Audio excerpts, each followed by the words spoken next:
Bernie Sanders is down in the polls. Say it isn't so, but don't worry, Bernie bros. I can already hear you descending upon this video, so let's talk about it. Also, Biden is getting attacked from both the left and the right. Hi, I'm Speculator Seth, and welcome to The Donkey Race. This is a weekly show where we talk about the race for the Democrat nomination for president and try to predict who's going to win. That's all we care about, is who will win, not who should win or who you would like to win, but who we think will win. This week, the big story is that Bernie Sanders is down in the polls. It's kind of interesting because if we look at the Real Clear Politics average of the charts, it's pretty clear that Bernie Sanders' loss has been Joe Biden's gain, which is really not what I would expect, because as you can see, we have Bernie over here on the left, and we have Biden over here as kind of the more right center candidate. So you wouldn't think that they would move that direction. But I think that what's happening here is that people are saying maybe Bernie really isn't electable. Remember, that's been the big question about Bernie, is he so far left that he just can't win in a general election? And I think that some people might be saying, hey, you know, if he's willing to go out on a limb about felons voting, what other crazy things might he say that might make him unelectable? What about you guys? Has your support for Bernie Sanders changed since his comments about felons voting?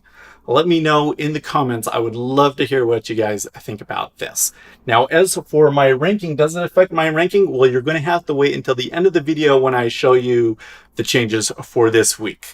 So the next story I want to talk about is Biden. He's been attacked from both the left and the right. So the attack that I saw from the right this week is a story that Biden voted yes for a resolution to give General Lee his citizenship back. It was pretty wide support in Congress at the time, but it's significant because Biden has been attacking Donald Trump on the issue of the statues, and it's kind of, you know, oh, you hypocrite type of an attack, but that's definitely coming from the right. But from the left, what we saw was a story in the New York Times, which I'll link in the comments, that implies that Biden was throwing his influence around to help his son get off from an investigation in Ukraine. So the kind of pushing the corruption angle. This publication is a left publication, and so I think that this really is Democrats hitting their own. It really seems to me like there is a real war brewing between the left and the right here. It's kind of interesting to watch it on social media. Joe Biden announced, and there really hasn't been a whole lot of discussion about it on social media. The left is pretending like it didn't happen, which I find very, very interesting. And the last thing that I want to note is Senator Bennett has jumped into the race as well. Now, he appears to be going for the center lane. I'm not going to put him up here yet until we have a little bit more information about kind of where he stands. There's probably a couple of people, because we can fit 11 people up here, and we have 1, 2, 3, 4, 5, 6, 7, 8, 9, 10. All right, so we could fit one more person in here, but I think there are some others that might fit as well. There's like 21 people that have announced to run now. It's a lot, but I think I want to highlight Bennett because he is very much the only person that I've seen that is really going hard for that center candidate. Biden, he is the center candidate, but he's trying to say that he is a progressive, and the people on the left are saying, no, you're not a progressive, and they have all of the list of things that Biden does support that they do.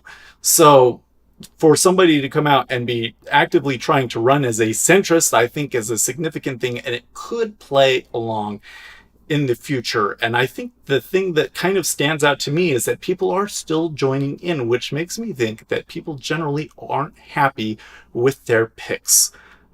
What about you guys? Are you happy with the way that the race is going so far? Is there somebody that you think should jump into the ring that hasn't yet? Let me know in the comments. I would love to hear what you have to say. All right, so the rankings. How would I change the rankings here? Well, I think that maybe Bernie has gone down a little bit, but I kind of already brought him down when he made his comments about felons voting. But I think that there is one other change that I like to make, and that is Warren here, Because Bernie is having his support hit so hard, I think a lot of people are going to start taking a second look at Warren. Now, it's kind of a weird interplay because, as we said, Biden has been picking some of that support up because there's questions about electability. And if Bernie Sanders isn't electable, then Elizabeth Warren is definitely not electable because she's been trying to run even more left than Bernie, and she's extremely dislikable. That's been showing up in survey after survey. But I think that people are going to give her a second look. She is smart. I think she's going to do very well in the debates. So we'll see. So that's my ranking for the week. I would love to hear from you. I like to argue. So if you think that my ranking is incorrect, let me know in the comments and we will talk about it. And I will catch you guys next week. In the meantime, stay profitable, friends.